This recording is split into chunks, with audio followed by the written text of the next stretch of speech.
नताशा, सो जाओ, तुम्हें आराम की जरूरत है, तुम गर्भवती हो। अभी तो सिर्फ 1 महीना हुआ है, इतनी जल्दी चिंता करने की क्या जरूरत? चिंता तो करनी पड़ेगी ना, माँ के आने के बाद मैं निश्चिंत हो जाऊंगा। नताशा लैपटॉप बंद करती है। दोनों सोने की तैयारी करते हैं, मगर रात 12 बजे नताशा अचानक उठ जाती है और दर्द से तड़पने लगती है। आर्यन उठो, मेरा पेट। आर्यन जागता है और नताशा को देखकर सन्न रह जाता है। क्या हुआ नताशा, तुम ठीक हो? आर्यन, मेरा पेट, देखो ये क्या हो रहा है। आर्यन जैसे ही नताशा के पेट की ओर देखता है, उसकी आंखें दहशत से फैल जाती हैं। नताशा का पेट असामान्य रूप से बड़ा हो चुका था, जैसे वो 9 महीने की प्रेग्नेंट हो।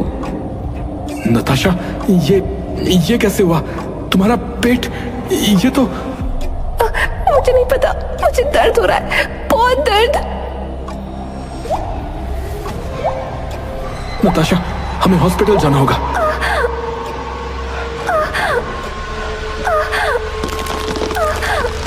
तभी एक तेज धमाके की आवाज आती है। नताशा दर्द से चिल्लाने लगती है और बिस्तर पर गिर जाती है। उसके पेट से खून का फव्वारा निकलता है और एक भयानक बच्ची पेट से बाहर निकल आती है। बच्ची का चेहरा बेहद विकृत और डरावना था। उसकी आंखें गहरी काली और चेहरा रक्त से लथपथ था। वो आर्यन को घूरने लगी। ये क्या है? वो बच्ची धीरे धीरे रेंगते हुए आर्यन की तरफ बढ़ी। उसकी हरकतें किसी इंसान की तरह नहीं, बल्कि किसी दानव की तरह थीं। तुमने मुझे जगाया है। तुम कौन हो? ये सब क्या हो रहा है? क्या हो रहा है ये सब? बच्ची मुस्कुराती है और अपने दांत दिखाती है। उसके दांत बेहद नुकीले और खतरनाक हैं। वो आर्यन के पास जाकर उसकी गर्दन पकड़ लेती है। नहीं, नहीं, नहीं!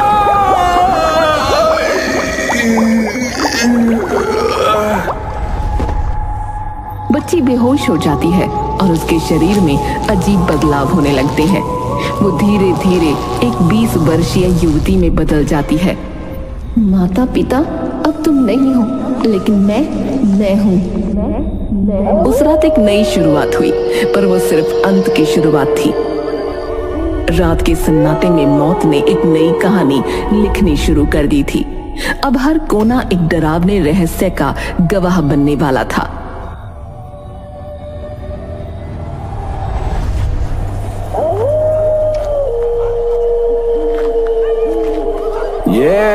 ये ठंड क्यों बढ़ गई भाई? कहीं कोई भूत प्रेत तो नहीं है?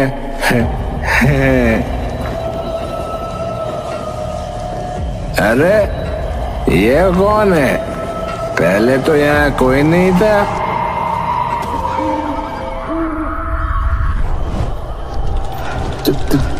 तुम कौन हो? कौन हो तुम? मुझे मौत कह सकते हो। तुम्हारा खून चाहिए, ताजा खून। लड़की की आंखें खून की तरह लाल हो जाती हैं। शराबी चीखने की कोशिश करता है, लेकिन अगले ही पल उसकी चीखें ठंडी हवाओं में गुम हो जाती हैं।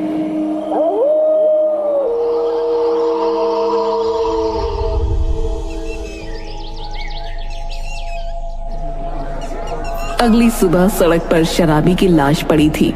आसपास भीड़ जमा हो चुकी है। लोग कानाफूसी कर रहे हैं। पुलिस की गाड़ी आकर रुकती है। रास्ता दो, चलो, हटो।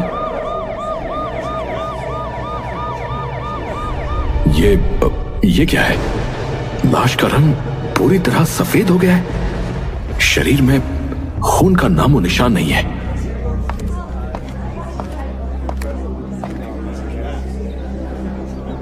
नहीं, ये संभव नहीं। आप कौन है और क्या कह रहे हैं? ये किसी डायन का काम है। इस आदमी का खून पूरी तरह से पी लिया गया है।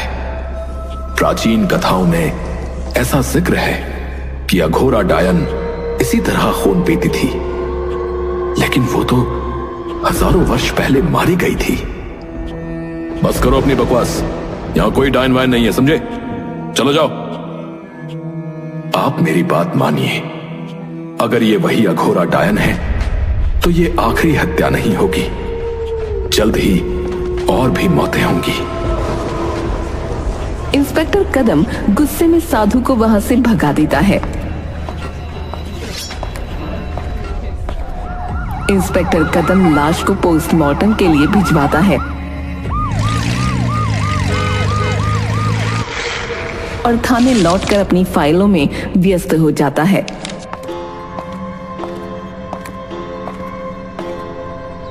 साहब, पोस्टमार्टम रिपोर्ट आई है। डॉक्टर भी कह रहा है कि इस लाश से खून पूरी तरह गायब है।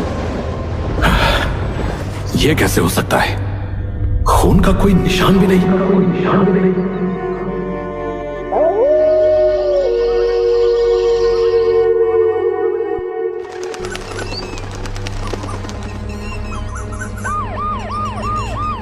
अगले दिन थाने का माहौल। इंस्पेक्टर कदम अपनी मेज पर बैठा है, तभी हवलदार बलराम घबराते हुए अंदर आता है। सर, अभी अभी फोन आया है, रात में एक बड़े बिजनेसमैन की हत्या हो गई है। क्या हत्या? जी, और हत्या उसी तरह हुई है जैसे कल शराबी की हुई थी। इंस्पेक्टर कदम के चेहरे पर चिंता की लकीरें गहरी हो जाती हैं। वो तेजी से कुर्सी से उठता है। तो क्या साधु सच कह रहा था? क्या सचमुच कोई डायन?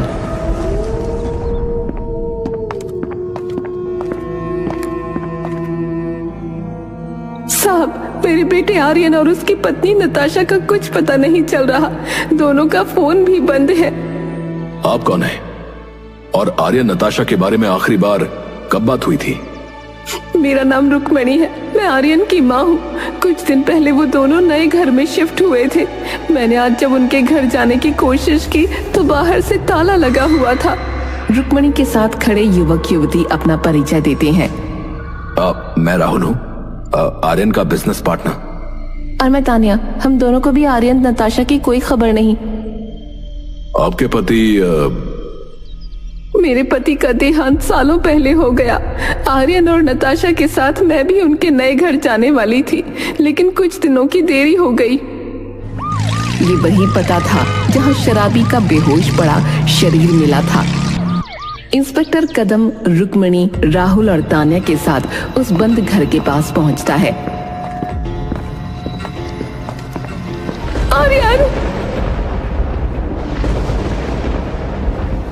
आर्यन की सफेद पड़ी लाश जमीन पर है। उसकी आंखें डरावनी तरह से खुली हुई हैं, मानो उसने कुछ भयानक देखा हो। नताशा की लाश पास में पड़ी है, उसका पेट फटा हुआ है। ये कैसे हो सकता है? और यहाँ खून की एक भी बूंद क्यों नहीं है? नताशा गर्भवती थी, लेकिन ये... तान्या, हमें यहाँ नहीं आना चाहिए था। वो साधु सही कह रहा था, हमें डेविल टेंपल के अंदर नहीं जाना चाहिए था। Devil temple? तुम दोनों किस मंदिर की बात कर रहे हो? राहुल और तान्या कुछ कहने ही वाले थे कि अचानक वही लड़की जो कुछ घंटे पहले जवान हुई थी उनके सामने प्रकट हो जाती है। उसका चेहरा अब बेहद अजीब और डरावना दिख रहा था। लड़की तेजी से इंस्पेक्टर कदम की ओर बढ़ती है, तभी अचानक साधु वहां आ जाता है। अघोरा, तेरे प्रकोप का अंत अब होगा।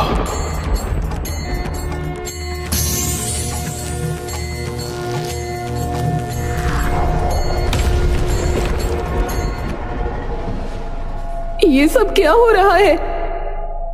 अगर अपनी जान बचाना चाहते हो तो तुरंत इस घर से बाहर निकलो। सभी घबराए हुए घर से बाहर निकल आते हैं।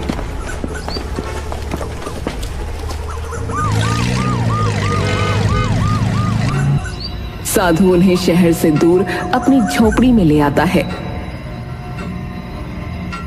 मैंने तंत्र विद्या से सब पता कर लिया है। अघोरा डायन वापस आ गई है।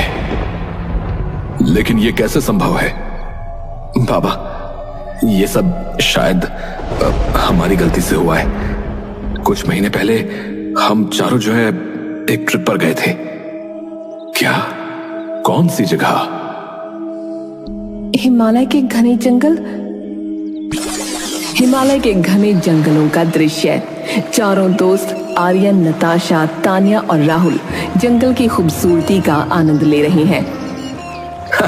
ये जगह तो वाकई जन्नत है यार।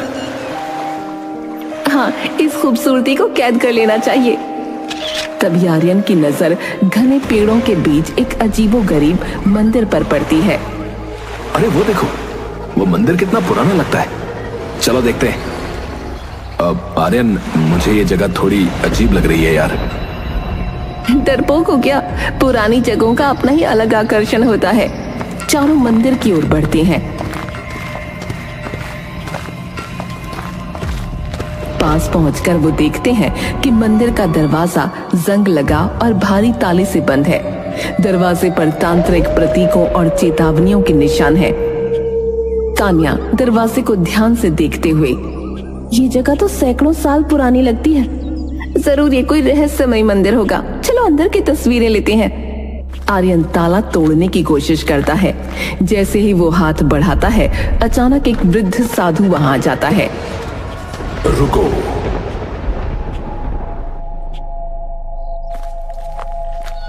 साधु का चेहरा गंभीर और आंखें गहरी चमक से भरी थीं। इस मंदिर को मत छूना, ये भगवान का मंदिर नहीं है। अब तो फिर ये किसका मंदिर है? ये मंदिर तांत्रिक शक्तियों का केंद्र है। इसे सालों पहले बंद किया गया था ताकि अघोरा डायन के प्रकोप को रोका जा सके। क्या? ऐसी बातें तो सिर्फ कहानियों में होती हैं। बाबा, मंदिर तो भगवान के ही होते हैं। ये डेविल टेम्पल क्या है? इस संसार में कुछ मंदिर भगवान के नहीं, शैतान के भी होते हैं। तुम सबने जो किया है उसका परिणाम बहुत बुरा हो सकता है। बाबा, ऐसा क्या है उस मंदिर में?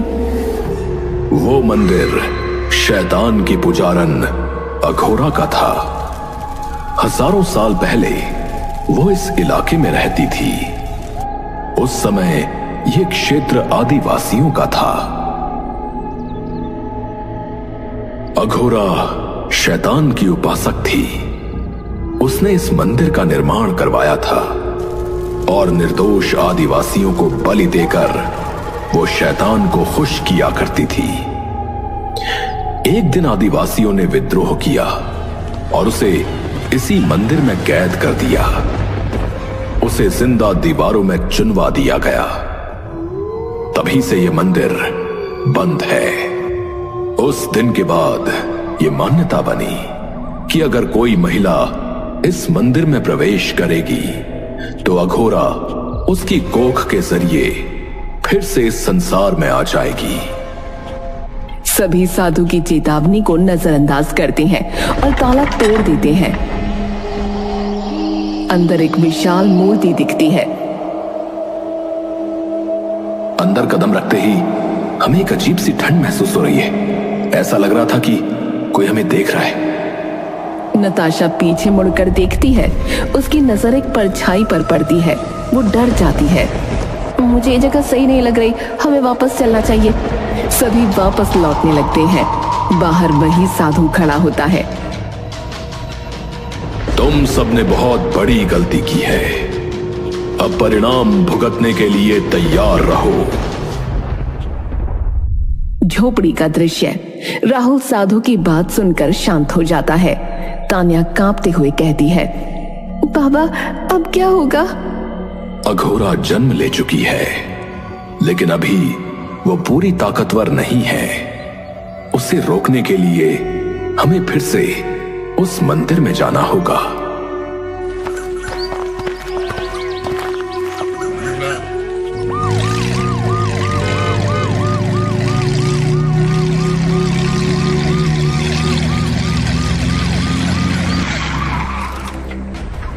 साधु राहुल, तान्या, रुक्मणी और इंस्पेक्टर कदम उस भयानक मंदिर की ओर बढ़ते हैं। वातावरण भयावह होता जाता है। सभी के चेहरे पर डर साफ दिख रहा था। बाबा, क्या हम सच में उसे रोक पाएंगे? हाँ, लेकिन इसके लिए तुम सबका साथ जरूरी है।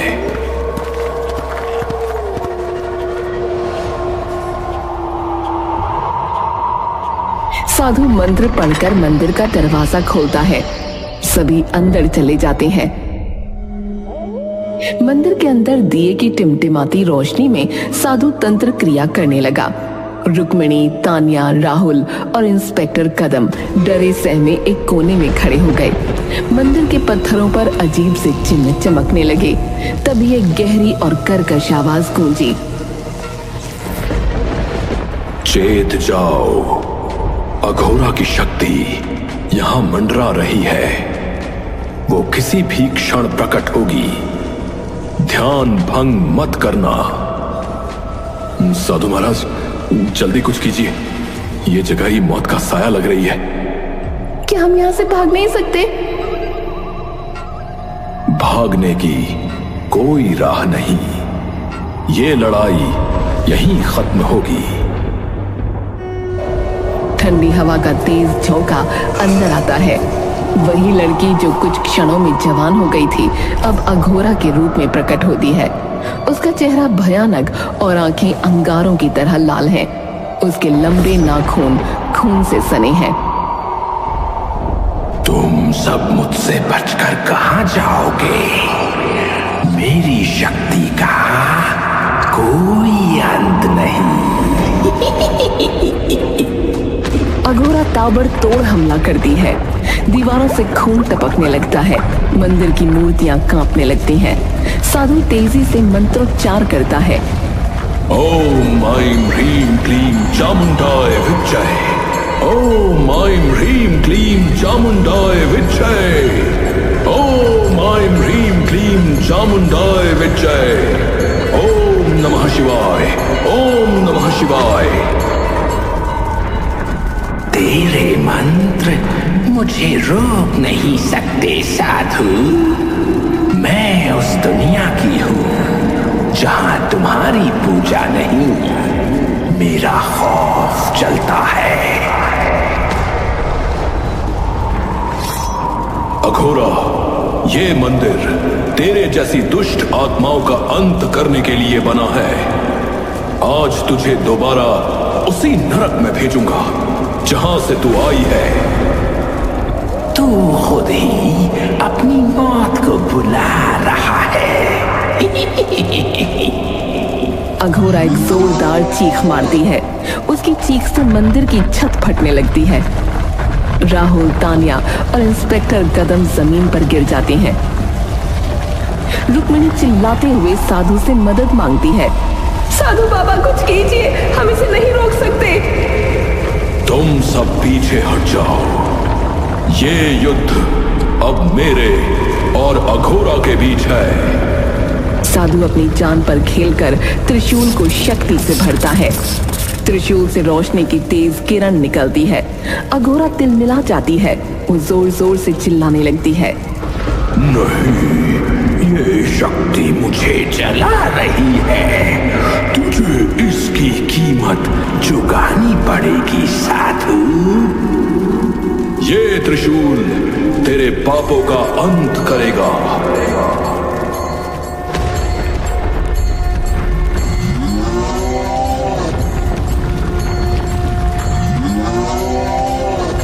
जय महाकाल, जय महाकाल।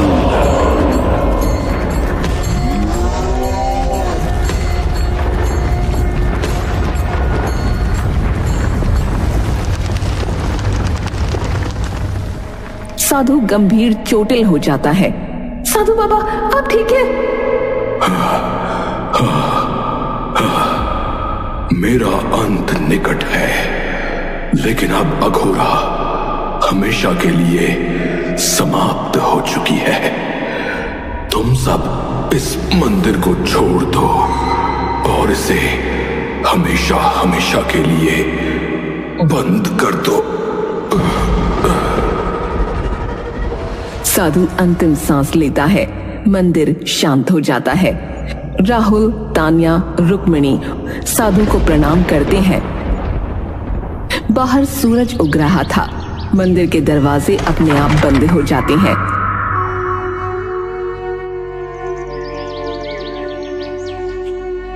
यह मंदिर अब कभी नहीं खुलेगा। साधु बाबा ने अपनी जान देकर हमें बचाया, उनका बलिदान व्यर्थ नहीं जाएगा। सभी धीरे धीरे मंदिर से दूर जाते हैं। मंदिर के बंद दरवाजे के अंदर धीमी हंसी की गूंज सुनाई देती है, मानो अघोरा का अंत अभी बाकी हो।